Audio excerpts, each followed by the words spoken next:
नमस्कार, स्वागत है आपका हमारे चैनल में और मैं रानी गुप्ता आपके साथ। बड़ी खबर आ रही है। प्रधानमंत्री नरेंद्र मोदी ने इस बार सीएम योगी की जमकर तारीफ की है।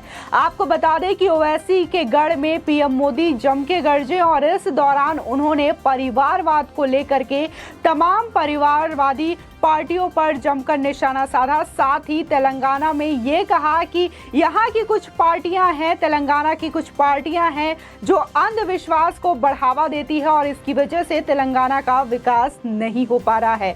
आपको बता दें कि प्रधानमंत्री मोदी हमेशा ही सीएम योगी की तारीफ करते हुए दिख जाते हैं और इस बार उन्होंने ओवैसी के गढ़ यानी कि हैदराबाद के तेलंगाना में सीएम योगी की तारीफ की है।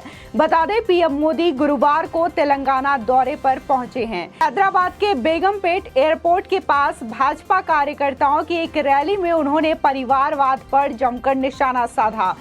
उन्होंने कहा कि परिवारवाद ने युवाओं से राजनीति का मौका छीन लिया है। ये अंधविश्वासी लोग हैं और तेलंगाना का विकास नहीं होने देना चाहते। बता दें पीएम ने कहा कि तेलंगाना के लोग देख रहे हैं कि जब एक परिवार को समर्पित पार्टियां जब सत्ता में आती है तो कैसे उस परिवार के सदस्य भ्रष्टाचार का सबसे बड़ा चेहरा बन जाते हैं। साथ ही परिवारवादी पार्टियां सिर्फ अपना विकास करती हैं, अपने परिवार के लोगों की तिजोरियां भरती हैं।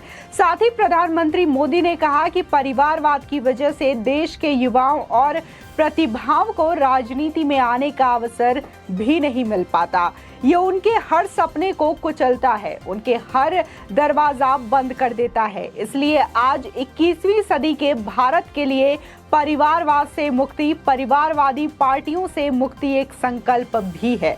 दशकों तक चले तेलंगाना आंदोलन में हजारों लोगों ने अपना बलिदान दिया था। यह बलिदान तेलंगाना के भविष्य के लिए था। यह बलिदान तेलंगाना की आन बान शान के लिए था। तेलंगाना आंदोलन इसलिए नहीं चला था कि कोई एक परिवार तेलंगाना के विकास के सपनों को लगातार कुचलता रहे। जहां जहां परिवारवादी पार्टियां हटी हैं, वहां वहां विकास के रास्ते भी खुले हैं। अब इस अभियान को आगे बढ़ाने की जिम्मेदारी तेलंगाना के मेरे भाइयों और बहनों की है।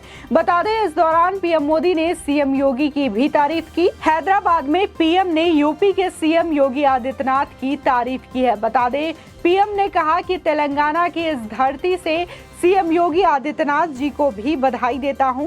उनको किसी ने कहा कि फला जगह पर नहीं जाना चाहिए, लेकिन योगी जी ने कहा कि मैं विज्ञान पर विश्वास करता हूं और वो वहां गए और आज वो दोबारा से यूपी के मुख्यमंत्री बने हैं। अंधविश्वास को बढ़ावा देने वाले लोगों से हमें तेलंगाना को बचाना है। बता दें कि जहां जिस तरीके से पीएम मोदी ने जिक्र किया है तो ये वाकया है पूर्व मुख्यमंत्री अखिलेश यादव से जुड़ी हुई। दरअसल अखिलेश यादव ने ये कहा था कि जो भी सीएम नोएडा जाता है या तो उसकी सत्ता गिर जाती है या तो फिर वो दोबारा मुख्यमंत्री नहीं बन पाते। जिसके बाद सीएम योगी ने नोएडा का दौरा किया था और उसके बाद वो मुख्यमंत्री भी बने थे। और जब एक टीवी इंटरव्यू में अखिलेश यादव से फिर से ये सवाल किया गया था कि सीएम योगी ने अभी हाल ही में दौरा किया है नोएडा का, तो आपको क्या लगता है, तो इस पर अखिलेश यादव ने सीएम योगी पर तंज कसते हुए कहा था कि जनता अब उन्हें दोबारा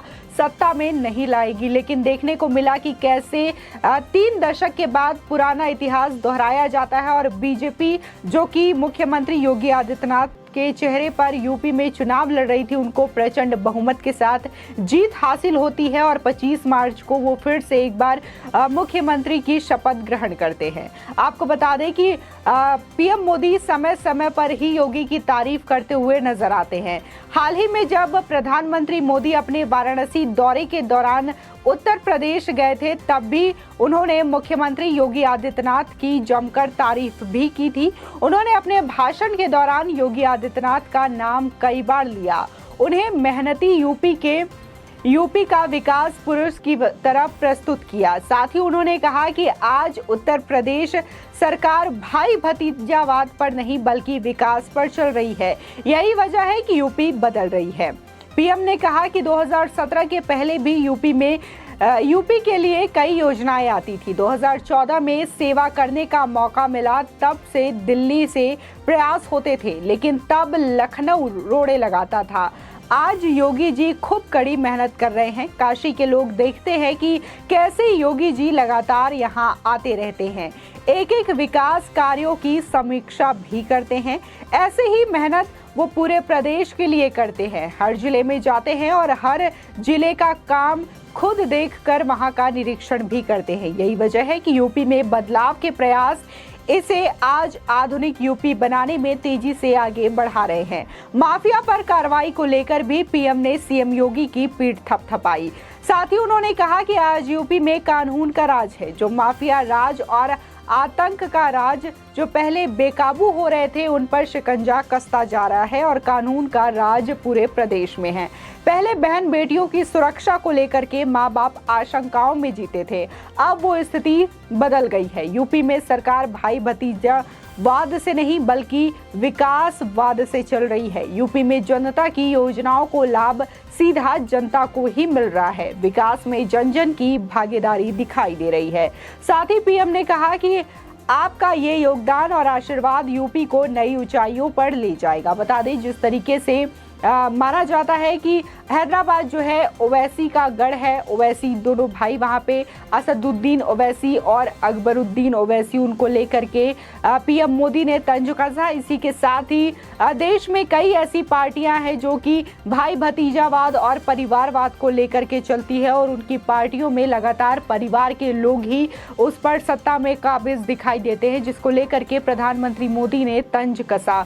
और इसी के साथ ही योगी आदित्यनाथ के कार्यों की तारीफ भी की और पीएम मोदी ने यह भी कहा अपनी रैली के दौरान कि तेलंगाना की जनता देख रही है पिछले 8 सालों से कि किस तरीके से केंद्र में काम किया जा रहा है और जहां पर राज्य सरकार और केंद्र सरकार बीजेपी की है, वहां पर कैसे विकास की राह आसान है और वहां पर लगातार विकास हो रहे हैं। जिसके बाद उन्होंने उत्तर प्रदेश की मिसाल दी, योगी आदित्यनाथ की मिसाल दी और कहा कि इस बार उन्हें पूरा भरोसा है कि तेलंगाना की जनता उन पर विश्वास दिखाएगी, यानी कि बीजेपी पार्टी पर विश्वास दिलाएगी।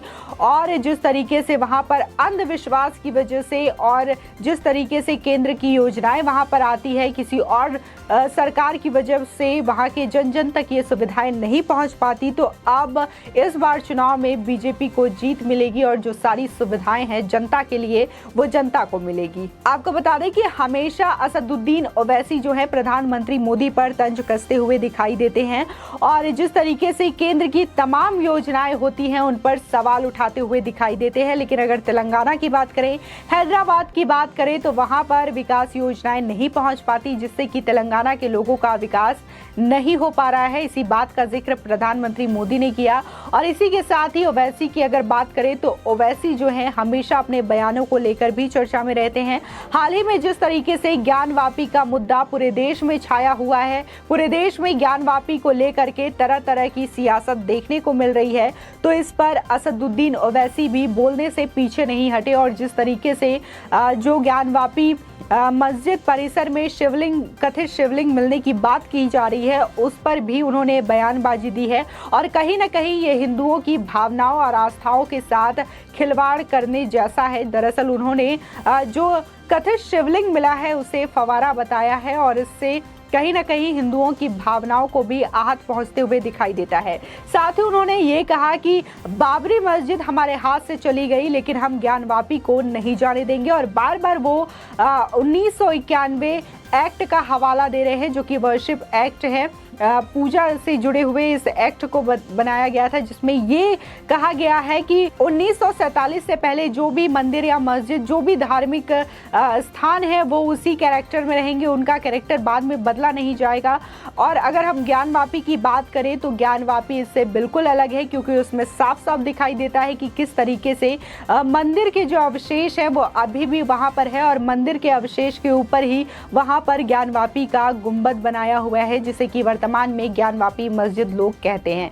इस बात का उन्होंने जिक्र किया और बार बार वो ये मानने के लिए तैयार नहीं है कि ज्ञानवापी मस्जिद नहीं बल्कि मंदिर है और बार बार वो 1991 एक्ट का हवाला देते हुए नजर आते हैं। इसी के साथ ही केंद्र अगर कोई भी योजना लाती है तो उस पर भी वो सवाल उठाते हुए दिखाई देते हैं, चाहे वो फिर ट्रिपल तलाक हो, CAA हो या फिर कोई भी कानून हो जो केंद्र सरकार के द्वारा लाए जाते हैं उस पर वो सवाल उठाते हुए दिखाई देते हैं। हालांकि तमाम विपक्षी पार्टियां हैं जो असदुद्दीन ओवैसी का फेवर लेते हुए ये कहते हैं कि वो तो बीजेपी की बी पार्टी है, लेकिन कहीं से भी ओवैसी के बयानबाजी और ओवैसी के कामों से ये जाहिर नहीं होता कि वो बी पार्टी है और वो बीजेपी की मदद कर रही है। लेकिन जिस तरीके से तेलंगाना में हालात हैं, पूरी तरीके से वहाँ पे परिवारवाद का बोलबाला है और परिवारवाद का जो जिक्र किया है प्रधानमंत्री मोदी ने, देखने को मिलेगा कि क्या इस बार तेलंगाना की जनता और हैदराबाद की जनता बीजेपी पर भरोसा दिलाती है और परिवारवाद को वहां से नष्ट करती है या नहीं। आपकी इस खबर पर क्या राय है, हमारे कमेंट सेक्शन में जरूर बताएं। आगे की और भी अपडेट के लिए चैनल को सब्सक्राइब करना ना भूलें।